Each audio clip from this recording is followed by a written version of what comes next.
देखो क्लास 10 में जितने भी विद्यार्थी हैं जिनका आपदा प्रबंधन है, मतलब सोशल साइंस का जो एग्जाम है उसमें आपदा प्रबंधन पढ़ना भी है, और यहाँ से लगभग 5 से 10 को ऑब्जेक्टिव आता है आपदा प्रबंधन से। तो आज पूरे आपदा प्रबंधन का जितना भी चैप्टर 5 को या 6 गए हैं उसके पूरे चैप्टर को हम लोग ऑब्जेक्टिव कंप्लीट करेंगे। देखिए आपदा प्रबंधन का जो भी इस बार एग्जाम देने वाले हैं ध्यान से इस वीडियो को देखिए, क्योंकि ये बहुत इंपॉर्टेंट है। यहाँ से इंपॉर्टेंट जो ऑब्जेक्टिव आपके एग्जाम में आने वाले सभी को छटा गया। पहले चैप्टर्स का नाम है जिसका नाम है देख सकते हैं, पहला चैप्टर्स है प्राकृतिक आपदा का एक परिचय जानना है। ठीक है, पहले इसमें प्रश्न देखो कि इनमें से कौन सी प्राकृतिक आपदा नहीं है। बताना ये जो ऑप्शन सुनामी, भूकंप, बाढ़, तो ये तीनों क्या प्राकृतिक आपदा प्रकृति के कारण ही होता है। आतंकवाद, महामारी, हिंसा ही जो है ना प्राकृतिक आपदा नहीं है। ऑप्शन मानेंगे भी दोनों प्रश्न। निम्न में से भूकंप तरंग मापन यानी भूकंप तरंग मापने वाला यंत्र कौन है? तो सिस्मोग्राफ जो है ना भूकंप के तरंग का मापन करता है। आगे 3वां प्रश्न देखते हैं, मानव जनित आपदा कौन है? मानव जनित इसमें आपदा कौन है? मानव के कारण। तो आतंकवाद मानव के कारण उत्पन्न होता है। सुनामी संबंधित है, तो सुनामी जो होता है ना समुद्र से संबंधित है। किससे?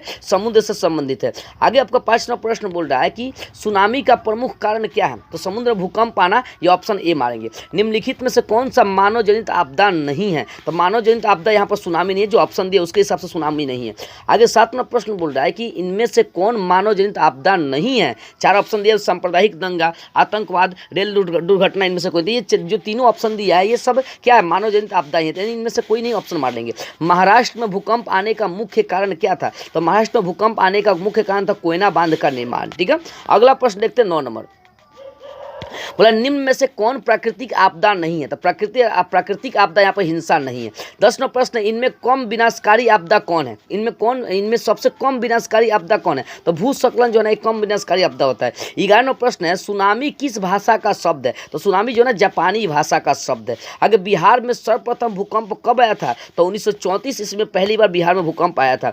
आगे 13वां प्रश्न देखिए, इनमें से बोला 13वां प्रश्न कि इनमें कौन भारत का सूखा क्षेत्र माना जाता है? तो देखो पूर्वी राजस्थान, पूरा मध्य राजस्थान, पूरा मध्य प्रदेश माने पूरा मध्य प्रदेश, कर्नाटक एवं पठारी क्षेत्र। पता है इनमें कौन सूखा क्षेत्र माना जाता है? इनमें सभी मानेंगे ऑप्शन डी, ये सभी क्या है? सूखा क्षेत्र है। तो इस तरह से पहला चैप्टर आपदा प्रबंधन का ऑब्जेक्टिव हो गया। अब दूसरा चैप्टर देखते हैं, इसका नाम प्राकृतिक आपदा एवं प्रबंधन और बाढ़ और सुखाड़। मतलब इसमें सबसे ज्यादा ऑब्जेक्टिव बाढ़ और सुखाड़ के बारे में जानना है। पहला प्रश्न है, कृषि सुखाड़ होता है, यानी कृषि सुखाड़ किसके कारण होता है? तो जल के अभाव के कारण होता है। सुखाड़ या सूखे के लिए उत्तरदायी कारक कौन है? सुखाड़ या सूखे के लिए उत्तरदायी कारक जल या वर्षा में कमी होता है। ठीक है, आगे प्रश्न नंबर 3 देखते हैं, नदियों में बाढ़ आने का प्रमुख कारण क्या? तो नदियों में बाढ़ आने का प्रमुख कारण जल की अधिकता, नदी की तली में अवसाद का जमाव या वर्षा की अधिकता, ये सभी हो जाएगा। इनमें सभी बाढ़ आने के ये सभी कारण हो सकते हैं। आगे सर्वाधिक बाढ़ प्रभावित देश कौन सा है? तो सबसे अधिक बाढ़ से प्रभावित वाला देश अगर कोई है तो बांग्लादेश है। ठीक है, क्योंकि समुद्र के जस्ट एकदम नजदीकी है।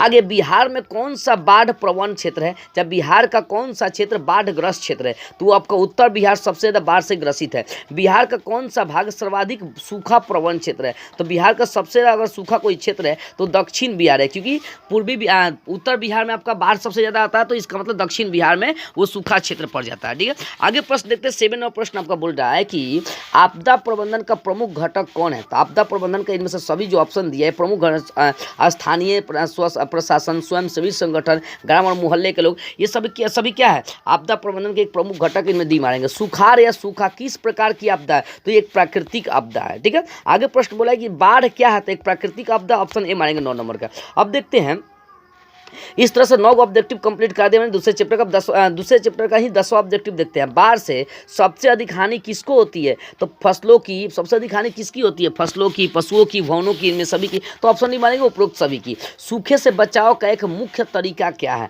तो वर्षा जल संग्रहण करना ही सूखा से हम लोग बच सकते हैं। ठीक है, अगला प्रश्न देखिए, बोल रहा है कि बिहार की बड़ी त्रासदी में से एक कौन है? भूस्खलन, चक्रवात, बाढ़, सुखाड़। तो बाढ़ जो है ना बिहार की त्रासदियों में से सबसे बड़ा है कि आपका क्या सबसे बड़ा त्रासदी का एक कार्य करता है बाढ़। ठीक है ना, आगे 13वां, भाखड़ा नांगल बांध किस नदी पर है? तो भाखड़ा नांगल बांध सतलज नदी पर, ऑप्शन डी मानेंगे। पश्चिम बंगाल में बाढ़ की भीषिका वाली कौन सी नदी है? तो पश्चिम बंगाल में दामोदर नदी है जो बाढ़ की भीषिका का कारण बनती है। कुशवाहा तटबंध किस नदी पर है? तो कुशवाहा तटबंध कोसी नदी पर है। आगे 16वां प्रश्न, बिहार के कितने जिलों में आपात कार्रवाई केंद्र स्थापित करने की योजना बनाई गई थी? बिहार के कितने जिलों में आपात कार्रवाई केंद्र बनाने की योजना बनाई गई थी? तो लगभग 38 जिलों में में जो है ना आपात कार्रवाई केंद्र बनाने की स्थापना मतलब कार्रवाई की गई थी। आगे देख सकते हैं 17वां प्रश्न, निम्नलिखित में से कौन राज्य सूखे से सर्वाधिक ग्रस्त रहता है? तो गुजरात जो है ना सुखाड़ से सबसे ज्यादा ग्रस्त रहता है। ठीक है, आगे निम्न में से किस क्षेत्र में जाड़े के दिनों में बाढ़ग्रस्त होने की आशंका रहती है? कौन ऐसा क्षेत्र जहां पर जाड़े के दिनों में बाढ़ आने की संभावना होती है? तमिलनाडु होती है। ठीक है, आगे देखते हैं 19वां प्रश्न पर क्या कह रहा है। 19वां प्रश्न है कि सतलज नदी पर कृत्रिम जलाशय बनाया गया है, मतलब सतलज नदी पर कृत्रिम जलाशय किस कारण से बनाया गया ये बताना है। तो ऑप्शन गोविंद सागर के कारण से वहां पर बनाया गया है। ठीक है, सूखे की स्थिति किस प्रकार आती है? तो सूखे की स्थिति धीरे धीरे आती है। ठीक है, ऑप्शन सी मारेंगे, जो ऑप्शन दिया उसके हिसाब से आपको बता रहे हैं। ठीक है, 21वां प्रश्न बोला कि बिहार में कितनी जमीन पर बहुउद्देशीय सामुदायिक भवन का निर्माण की योजना बनाया गया? तो लगभग 4000 वर्ग फीट पर बहुउद्देशीय सामुदायिक भवन के निर्माण की योजना बनाई गई है, यानी इसका ऑप्शन कौन सा? ए मार लेंगे। इस तरह से दूसरे चैप्टर का ऑब्जेक्टिव हो गया। अब तीसरा चैप्टर देखते हैं आपदा प्रबंधन का, जिसका नाम है प्राकृतिक आपदा एवं प्रबंधन, भूकंप और सुनामी। मतलब इसमें भूकंप और सुनामी के बारे में जानना है। महासागर के तली पर होने वाले कंपन को किस नाम से जाना जाता है? यानी महासागर के तली पर यदि भूकंप आपका कंपन होगा तो उसको सुनामी कहते हैं, क्योंकि समुद्र में भूकंप आना क्या कहलाता है? सुनामी। तो बोले महासागर के तली पर होने वाले कंपन को किस नाम से जानते हैं? सुनामी के नाम से जानते हैं। ऑप्शन सी मारेंगे। अगर 2 नंबर है कि गुजरात का कच्छ प्रदेश, बोले गुजरात का कच्छ प्रदेश किस भूकंपनीय पेटी में है? यानी बोले गुजरात का कच्छ जो प्रदेश है किस भूकंपनीय पेटी में आता है? तो वो जोन 5 में आता है। ठीक है, आगे 3वां प्रश्न देखते हैं। 3वां प्रश्न वो बोल रहा है कि भारत में अत्यंत विनाशकारी भूकंप कब आया था? तो भारत में अत्यंत विनाशकारी भूकंप 1934 में आया था, जो बिहार में पहली बार आया था। भूकंप की सर्वाधिक विनाशकारी तरंग कौन सा? तो भूकंप का सबसे खतरनाक तरंग एल तरंग होता है। आगे भूकंप की लहरें कहाँ से उत्पन्न होती है? तो भूकंप की लहरें केंद्र से उत्पन्न होती है। ऑप्शन ए मार लेंगे। आगे 6 नंबर प्रश्न देखते हैं, निम्न में से कौन सा क्षेत्र भूकंप या सुनामी से अधिक प्रभावित होता है? कौन ऐसा क्षेत्र है जो भूकंप और सुनामी दोनों से प्रभावित अधिक होता है? तो भूपटलीय दरार वाला जो क्षेत्र होता है ये भूकंप या सुनामी से सबसे ज़्यादा प्रभावित होता है। 7 नंबर है, सुनामी प्रभावित क्षेत्र में मकानों का निर्माण कहाँ करना चाहिए? तो सुनामी प्रभावित क्षेत्रों में मकानों का जो निर्माण है सागर तट से दूर करना चाहिए, क्योंकि सुनामी क्या समुद्र के किनारे समुद्र में ही आता है, इसी कारण से सागर तट से दूर। आगे 8 नंबर, भूकंप संभावित क्षेत्रों में भवनों की आकृति कैसी होनी चाहिए? तो भूकंप संभावित क्षेत्रों में भवन जो है ना आयताकार होना चाहिए। आगे भूकंप केंद्र के ऊर्ध्वाधर पृथ्वी पर स्थित केंद्र को क्या कहते हैं? भूकंप केंद्र के ऊर्ध्वाधर पृथ्वी पर स्थित केंद्र को क्या बोलेंगे? तो अधि केंद्र के नाम से हम लोग जानते हैं। 10 नंबर प्रश्न, सुनामी किस स्थान पर आता है? तो समुद्र पर आता है। ऑप्शन बी मारेंगे। निम्न में से कौन भूकंप का सर्वाधिक संवेदनशील नगर है? तो देहरादून है ना, यहाँ पर सबसे ज़्यादा भूकंप आता है। ठीक है, आगे भूकंप से पृथ्वी की सतह पर पहुंचने वाली सबसे पहली तरंग को किस नाम से जानता है? पी तरंग से। देखो सबसे पहले पृथ्वी की सतह पर पी तरंग आता है, लेकिन सबसे खतरनाक तरंग एल तरंग होता है। ठीक है, याद रखिएगा, ये प्रश्न आता है।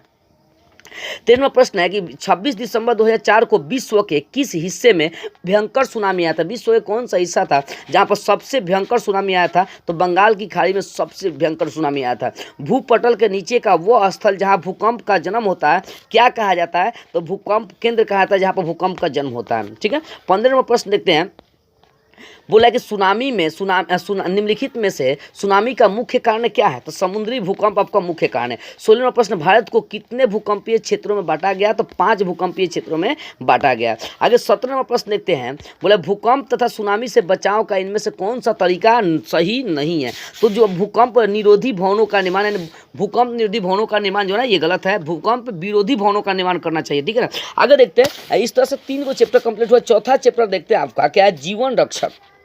चौथा चैप्टर आपका जीवन रक्षक आकस्मिक प्रबंधन। ठीक है ना, इसमें पहला प्रश्न है, मलबे के नीचे दबे हुए लोगों को पता लगाने के लिए किस यंत्र की मदद ली जाती है? तो इंफ्रारेड कैमरा का मदद लिया जाता है। ठीक है ना, कि मलबे के नीचे कौन कौन लोग दबे हैं। दूसरा प्रश्न आपका बोल रहा है कि मकान में आग लगने की स्थिति में क्या करना चाहिए? तो अग्निशमक यंत्र को बुला लेना चाहिए। बाढ़ के समय निम्नलिखित में से किस स्थान पर जाना चाहिए? तो ऊंची भूमि वाले स्थान पर जाना चाहिए। ऑप्शन बी मारेंगे। ठीक है, आगे 3 नंबर प्रश्न देख लिए। 4 नंबर प्रश्न देखते हैं। 4 नंबर प्रश्न आपका बोल रहा है कि आग से जलने की स्थिति में जले हुए स्थान पर क्या प्राथमिक उपचार करना चाहिए? तो वहाँ पर ठंडा पानी डालना चाहिए। ऑप्शन आपका ए हो जाएगा। तो इस तरह से चौथा चैप्टर भी कंप्लीट हुआ। अब 5वां चैप्टर देखते हैं। 5वें चैप्टर्स का नाम है आपदा काल में वैकल्पिक संचार व्यवस्था। इसमें पहला प्रश्न, संचार का सबसे लोकप्रिय माध्यम कौन सा है? तो सार्वजनिक टेलीफोन सबसे लोकप्रिय साधन है। ठीक है, अगला 2 नंबर प्रश्न देखते हैं।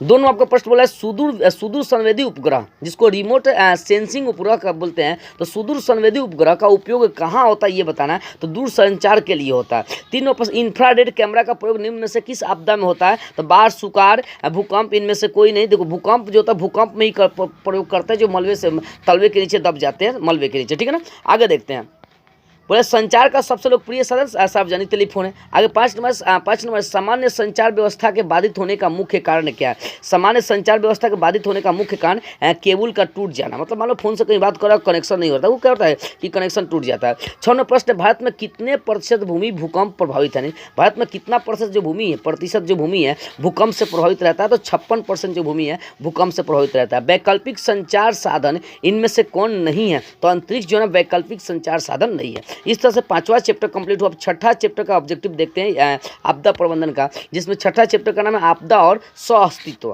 पहला प्रश्न, निम्नलिखित में कौन प्राकृतिक आपदा है, तो बताना कौन भूकंप जो ना प्राकृतिक आपदा है। आगे सर्वाधिक भूस्खलन प्रवण राज्य कौन सा है, तो सर्वाधिक भूस्खलन प्रवण राज्य उत्तराखंड है। अगला प्रश्न 3 नंबर देखते हैं। 3 नंबर आपका प्रश्न है कि भूस्खलन क्या है, तो एक प्राकृतिक आपदा है। भूकंप संभावित क्षेत्रों में भवनों की आकृति कैसी होनी चाहिए, तो भवन भूकंप से बचने के लिए आयताकार होने चाहिए, ऑप्शन डी मारेंगे।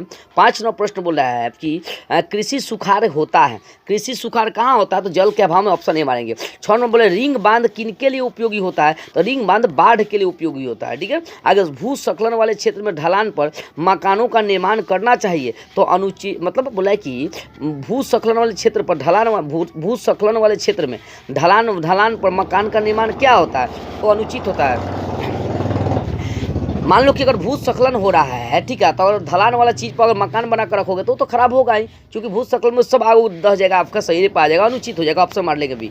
आगे प्रश्न नंबर 8 देखते हैं, अंतिम प्रश्न चलेगा ये। सुना मीटर द्वारा समुद्र तल में क्या नापते हैं, तो सुना मीटर द्वारा समुद्र तल में क्या नापते हैं, सुनामी नापते हैं। आगे 9 नंबर अंतिम प्रश्न है, दक्षिण पूर्व एशिया के देशों में 26 दिसंबर 2004 को कौन सी आपदा आई थी, तो बोला कि दक्षिण पूर्व एशिया के देशों में 26 दिसंबर 2004 को कौन सी आपदा आया था, तो उस आपदा का नाम था सुनामी आया था, ऑप्शन सी मारेंगे। तो इस तरह से 6 गो चैप्टर था आपका आपदा प्रबंधन का पढ़ना, और यही 6 चैप्टर्स में आपका जो भी इंपॉर्टेंट ऑब्जेक्टिव आने वाला यहीं से आएगा। एक बार बढ़िया से सबको देख लीजिए और रिवाइज कर लीजिए।